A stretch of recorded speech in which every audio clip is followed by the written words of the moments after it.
Solo gade punge punto yo yare yorlindo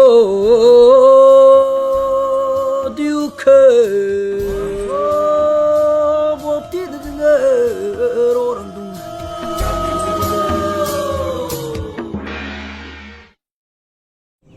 उत्तर पूर्व भारत के अरुणाचल प्रदेश की हरी भरी घाटी के बीच में एक छोटा सा समुदाय बसा है जिसे ताकुस कहा जाता है। नीशी जनजाति का हिस्सा बड़े आबोतानी कबीले के वंश ताकुस अरुणाचल प्रदेश में दो प्रमुख बेल्टों में रहते हैं। एक कामेंग नदी बेल्ट के साथ ईस्ट कामेंग ताकू और दूसरा कुरुंकुमे बेल्ट में करा दादी ताकू। इन बेल्टों के निवासियों को एक दूसरे के अस्तित्व के बारे में भी पता नहीं था और ज्योग्राफिकल वास्टनेस और कम्युनिकेशन के अभाव के कारण एक बार फिर से एकजुट होने में कई साल लग गए। तो यह सब कैसे हुआ? ये लोग फिर से कैसे मिले? लेकिन पहले हम पूर्व कामेंग ताकुस पर एक नजर डालते हैं। पाबुआ ताकू। ताकुस का यह गांव न्यूबुनियर्गम की प्रार्थनाओं से समृद्ध माना जाता है। वे केवल कुशाल वक्ता है जो पूर्व कामेंग जिले के मुख्यालय सेपा में जाने जाते हैं। वे ही पुराने परंपरा को आज तक जीवित रखे हुए हैं। मंत्र मुक्त कर देने वाली पाचा नदी से यह घिरा हुआ है। यह मछली की कई प्रजातियों का घर है और साथ ही कई ज्ञात लेकिन निश्चित रूप से पूरे जिले के बेस्ट संतरा उत्पादनों में से एक है। सामुदायिक मछली पकड़ना यहाँ का एक बड़ा आकर्षण है। यह एक समुदाय पुरानी प्रथा है जो पीढ़ी दर पीढ़ी से चली आ रही है और यह एक महत्वपूर्ण घटना है क्योंकि यह भाईचारों का प्रतीक है और टीम प्रयास के महत्व को सिखाती है। हर साल सर्दियों के मौसम की शुरुआत में शाम के समय पूरे नदी तल पर अद्दर नामक जाल बिछाया जाता है।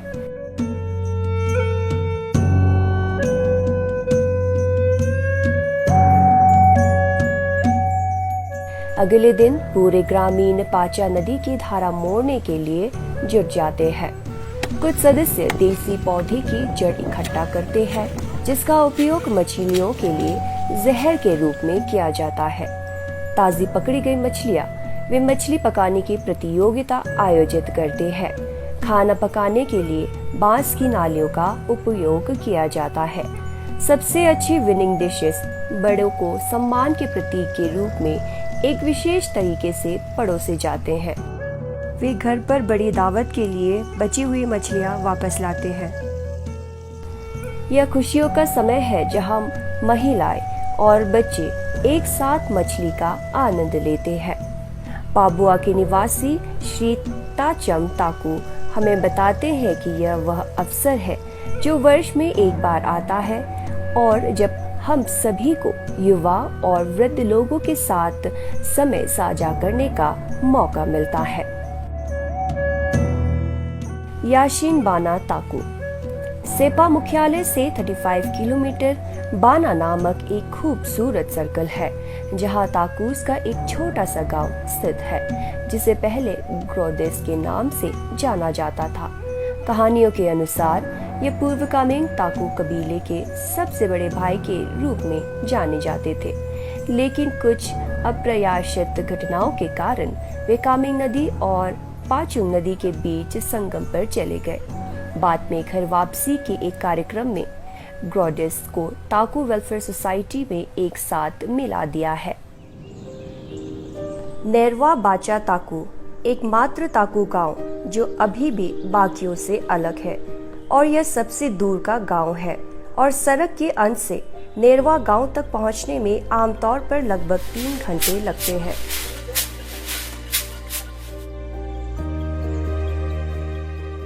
इसी गांव में याबिया लंगपक नामक चट्टान आज भी खड़ी है। ताफो बाचा ताकू प्रसिद्ध न्यूबुनियर्गम ने बताया कि यह पत्थर हमारे पूर्वजों के प्रवासी मार्गों का प्रमाण है। इसके अलावा उन्होंने पादम और ब्योपा पहनने के महत्व पर भी प्रकाश डाला। पादम हॉर्नबिल की चोंच और ईगल पंख से सजी एक नीशी पुरुषों की टोपी है जो वफादारी और शक्ति का प्रतीक है। जबकि राकेट द्रोंगो का पंख लीडरशिप का प्रतीक होता है। ऐसा माना जाता है कि यह बात पिता द्वारा अपने बेटे को तब बता दी जाती है जब वह मैच्योर हो जाता है और परिवार की जिम्मेदारी लेने के लिए तैयार हो जाता है। इसलिए उन्होंने इंडिजीनियस निशी की इस अनूठी प्रथा को जारी रखने की सलाह दी है।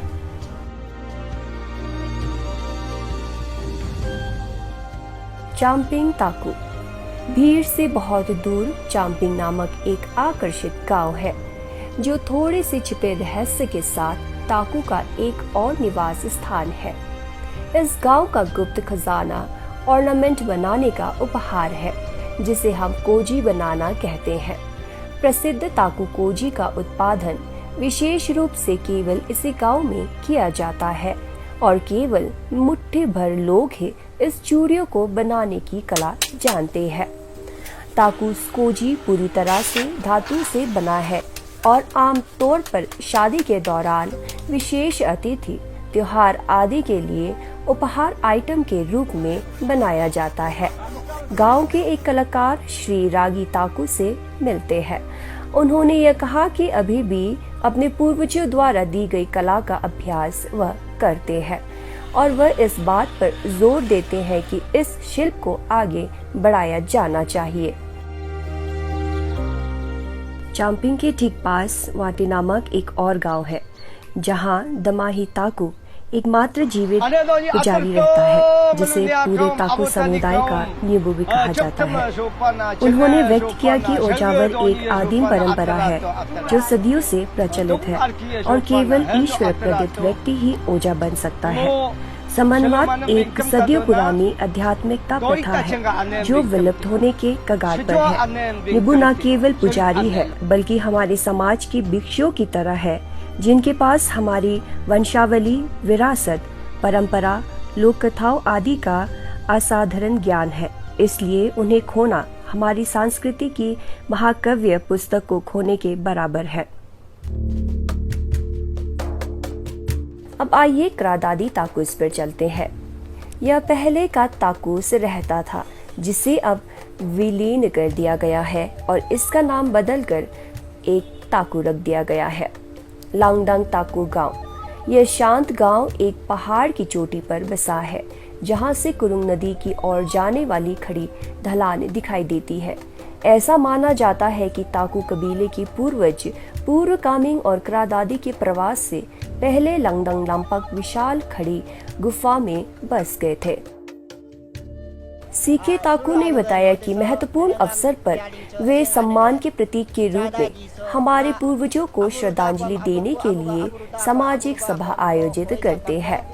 ऐसे अवसरों पर वे लांगपक और उसके आसपास के क्षेत्र को साफ करते हैं और युवा पीढ़ी को इस भूमि की सुरक्षा करने और हमारी विरासत को आगे बढ़ाने के बारे में कहानियां भी सुनाती है।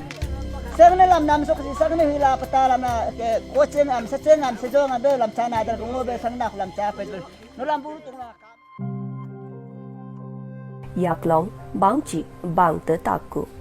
क्रादादी की तो शानदार पहाड़ों के बीच स्थित गीले चावल, बड़ी इलायची आदि की खेत का एक कृषि स्वर्ग याकलोंग नाम गांव है।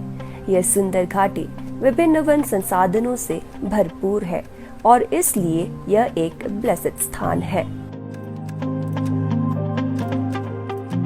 गुनगुनाने में माहिर बूढ़े व्यक्ति का कथन ऐसे रिदमिक कथन की कला को अदु के नाम से जाना जाता है। अदु हमारे डेटा और इतिहास को संरक्षित करने का एक मौखिक तरीका है जिसे ऐसे रिदमिक कविता के रूप में मौखिक रूप से प्रसारित किया जाता है। हर कोई अदब बारी की कला में माहिर नहीं होता है क्योंकि ऐसे कथानों के लिए सूरो भाषा का प्रयोग किया जाता है। इसमें हमारी वंशावली और हमारे क्लैन के इतिहास की सभी प्रामाणिक जानकारी शामिल होती है। इस विशिष्ट कथन में वह दो दिवंगत ताकू भाइयों और 1980 के दशक में उनके पूर्ण मिलन की कहानी बताते हुए दिखाई देते हैं। हमारे समुदाय की एक प्रसिद्ध महिला गायिका को एकता के गीत गाते हुए देखा जाता है, क्योंकि वह सभी ताकू भाइयों को एक साथ आने और काम करने के लिए बुलाती है। यह लोकगीत ईश्वर द्वारा हमें दिए गए जीवन और हमें कृषि का ज्ञान देने के प्रति शुक्रिया अदा करती है, और यह केवल दान के खेतों में किया जाता है। जब दान में फूल आना शुरू होता है और खेत हरे पीले होने लगते हैं।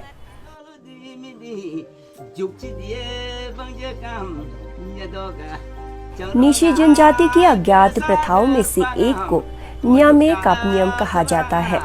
विवाह अवसर पर बेटी का विदाई समारोह कबीले के पुरुष या महिला सदस्य अपनी बेटी के जीवन में खुशी और समृद्ध रहने का आशीर्वाद देकर विदा करते हैं। इसके अलावा दूल्हा और दुल्हन को सुखी जीवन के बारे में बताता है। बेटी को ऑर्नामेंट्स, कॉस्ट्यूम्स और स्थानीय शराब उपहार में देने का यह अंतिम विदाई कार्यक्रम है। काकुकाउ ताकू। काकुकाउ में ताकू लोगों के लिए यह उत्सव का समय है, क्योंकि वे यूलो के लिए तैयार हो रहे हैं, जो कि नीशियों के पवित्र अनुष्ठान का उच्चतम रूप है। केवल वे ही हैं जो अपने जीवन काल में भविष्यशाली होते हैं, यूलो का प्रदर्शन करने में सक्षम होते हैं। कहा जाता है कि यूलो ही एकमात्र मार्ग है जिसके माध्यम से जीवित दुनिया आध्यात्मिक दुनिया के उच्चतर स्तर से जुड़ सकती है। इसे लगातार 4-5 दिनों तक किया जाता है। इसके अलावा केवल यूलो प्रदर्शन करने वाले की कबीले के सदस्य को ही बलिदान समारोह में शामिल होने की अनुमति है। हालांकि बाहरी लोग और अन्य रिश्तेदार दूर से समारोह देख सकते हैं। टाकू पोलिंग। एक बार जब यूलो की तारीखों की घोषणा हो जाती है तो कबीले की महिलाएं स्थानीय शराब की तैयारी के लिए बाजरा और दान के अनाज की सफाई में व्यस्त हो जाती है। 2 प्रकार की वाइन तैयार की जाती है, बाजरा वाइन और चावल वाइन। काकुकाउ में तैयार की गई बाजरा वाइन प्राचीन काल से ही पूरे पूर्व कामिंग में सर्वश्रेष्ठ के रूप में प्रसिद्ध है और इसे ताकू पोलिंग के नाम से जाना जाता है। कबीले के वरिष्ठ महिलाओं में से एक पिकाप ताकू, जो एक विशेषज्ञ ब्रूअर है, अपना दुख व्यक्त करती है और कहा कि जब वह कहती है कि ताकू पोलिन बनाने की कला धीरे धीरे खत्म हो रही है और अगर इसे प्रिजर्व नहीं किया गया तो हम अपना गौरव खो सकते हैं। ताकू मतदान के वाइन हमारी संस्कृति और परंपरा का एक अभिन्न अंग है और इसलिए वह युवा पीढ़ियों से इस कला को अपनाने का अनुरोध करती है। दांगदाम नासी। नीशी का विशेष नृत्य जिसे दांगदाम नासी कहा जाता है। ऐसे विशेष अवसर या सामाजिक समारोह में इसे किया जाता है। यह वास्तव में ढोल वादक और नृत्यकों के बीच की चुनौतियां है, जहां नृत्य को ढोल की थाप पर नृत्य समाप्त करना होता है। यदि वह बाजी मारने में चूक जाता है तो इसे असफल प्रदर्शन माना जाएगा। विभिन्न घटनाओं के अनुसार नृत्य की धुन और शैली अलग अलग होती है। लोक कथाओं के अनुसार दंगम द्वारा उत्पादन ये ध्वनि हमारे आसपास की ऊर्जा को शुद्ध करती है और एक दूसरे के बीच सकारात्मकता को बढ़ावा देती है। भोजन ऐसे किसी भी सभा का एक और अभिन्न तत्व है। कबीले के सदस्य इस तरह के त्योहार, यूलो, अनुष्ठान आदि के लिए विशेष सीजनल जानवरों को इकट्ठा करते हैं और उनका शिकार करते हैं। युवा ताकू प्राइमेट अपने सामने विदेशी गुलदस्ते को देखकर उत्साहित होते हैं, जिसमें मौसमी खजाने के व्यंजन, मांस जैसे चूहे, मेंढक, बांस और अन्य व्यंजन शामिल होते हैं। खाने की आइटम की ऐसी विशेष श्रृंखला का प्रदर्शन उस विशेष परिवार की समृद्धि का प्रतीक है जो इस कार्यक्रम का आयोजन कर रहा था। टाकू क्लैन से एकेडमिक फील्ड में कदम रखने वाली पहली व्यक्ति डॉक्टर ताची ताकू ने इस सभी पूर्व कामिंग ताकू को एक साथ लाने के अपने संघर्ष को याद किया। उन्होंने बीदा, तारा, तापुक, गुंची, नेरे, निशाम आदि के साथ भाईचारे की महिमा को वापस लाने के लिए एक कठोर अभियान चलाया था। अंत में 1988 में इन सभी गांवों को फाफे के लिए मान लिया गया। पूर्ण मिलन के प्रतीक के रूप में दो मिथुन की हत्या करके भाईचारों को फिर से पूर्ण जीवित करने के लिए मतभेदों को दूर करने का एक यह अनुष्ठान था। इस यूनियन के परिणाम स्वरूप श्री बीदा ताकू 1995 में हमारे ताकू क्लैन से सबसे पहले विधायक बने और 1988 में डॉक्टर तारा ताकू के अध्यक्षता के रूप में संस्थापन के साथ ताकू कल्याण सोसाइटी की संकल्प की। डॉक्टर तारा ताकू ने इस बात पर जोर दिया कि ताकू welfare society struggle, perseverance, hardship और सैक्रिफाइस का परिणाम है। श्री निशाम ताकू और बीदा ताकू तत्कालीन विधायक और टीम ने 1996 में क्रादादी में कार्यक्रम के लिए क्रादादी ताकू का दौरा किया। उसके बाद क्रादादी ताकू ने 1999 में लेक मोतीला, मिशाल पायेंग, कामे ताकू, मिस नातुंग ताकू और उनकी टीम के नेतृत्व में पूर्व कामेंग का दौरा किया। सोशल गैदरिंग का सर्वोच्च मंच है। यह ताकू की जीनियोलॉजी और ट्रेडिशनल प्रैक्टिसेस को साझा करने की एक संस्था है और समाज के घटना, विचार, मूल्य और नैतिक पर खुले तौर पर चर्चा की जाती है और समाज के व्यापक हित के लिए मतदारों पर जोर दिया जाता है। न्यायालय के सुचारू रूप से पूरा होने के बाद ताकूस की सभा के लिए तारीख तय करने के लिए मुर्गे को देखने की सदियां पुरानी प्रथा है। ऐसा माना जाता है कि चिकन लिवर भविष्य की कार्रवाई का संकेत देता है। सौभाग्य से चिकन लिवर ने अच्छा संकेत दिखाया है। अगले दिन दापों की तैयारी और उसके बाद दापों का निर्माण सभी भाइयों की उपस्थिति में एकता का प्रतीक है। वे एक होने और ताकू की विरासत को जारी रखने में खुश है। ऐसा माना जाता है कि पूरा ताकू अपनी जीवित आत्मा को पत्थर स्तंभ में सौंप देता है। अब खंभों के अंदर पूरे कबीले की आत्मा निवास करती है।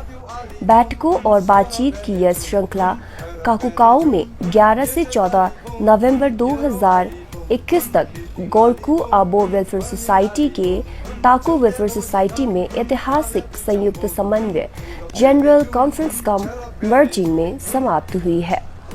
तब से ताकू में विभिन्न उच्च श्रेणी के स्टेज शो में अपनी सीमाओं से परे उत्कृष्ट प्रदर्शन कर रहा है, जिसमें तापुक ताकू, विधायक, महिला और युवा शामिल है।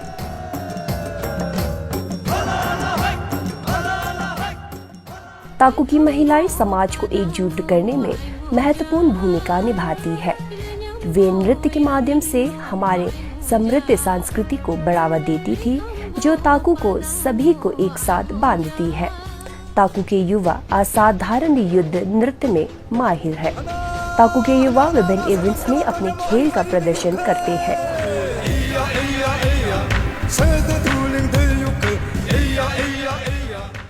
काकतुई, जितना संभव हो उतना ऊंचा कूदने का तरीका, सांख्या, गिना, तीर चलाना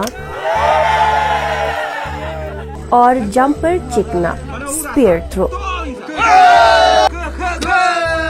अब सर्दियां शुरू हो गई है। कुछ सदस्य घर के निर्माण के लिए कच्चा माल इकट्ठा करने में व्यस्त है और बाकी महिलाएं आपो स्थानीय शराब परोसती है और घर के पूरा होने के बाद वे नामदो बुंगिया नामक घर प्रवेश समारोह नृत्य करती है, जहां वे उन्हें कच्चा माल देने के लिए ईश्वर और प्रकृति को धन्यवाद देते हैं और सर्वशक्तिमान ईश्वर से जीवन के लिए आशीर्वाद मांगती है। एकता के लिए ताकू के प्रति आभार व्यक्त करना और एकता की भावना जारी रखने की अपील डॉक्टर ताची तापुक ताकू, विधायक और उनकी टीम। योजना अध्यक्ष श्री तासंग ताकू और श्री रॉकी ताकू, संस्थान की अपील। TWS का सिल्वर जुबली हो रहा है, इसलिए आप सबको ऑर्गेनाइजिंग चेयरमैन की तरफ से, ऑर्गेनाइजिंग सेक्रेटरी की तरफ से, हमारा पेरेंटल बॉडी TWS का सेंट्रल एजुकेटिव मेंबर का तरफ से हम सब आप सब के लिए वेलकम करता हूं। आप लोग पार्टिसिपेंट के लिए कोशिश कीजिए। 25वें वर्ष के जश्न की थीम युवाओं को आगे बढ़ाने और मशक्त बनने पर आधारित है। बिचंगबो बुजुख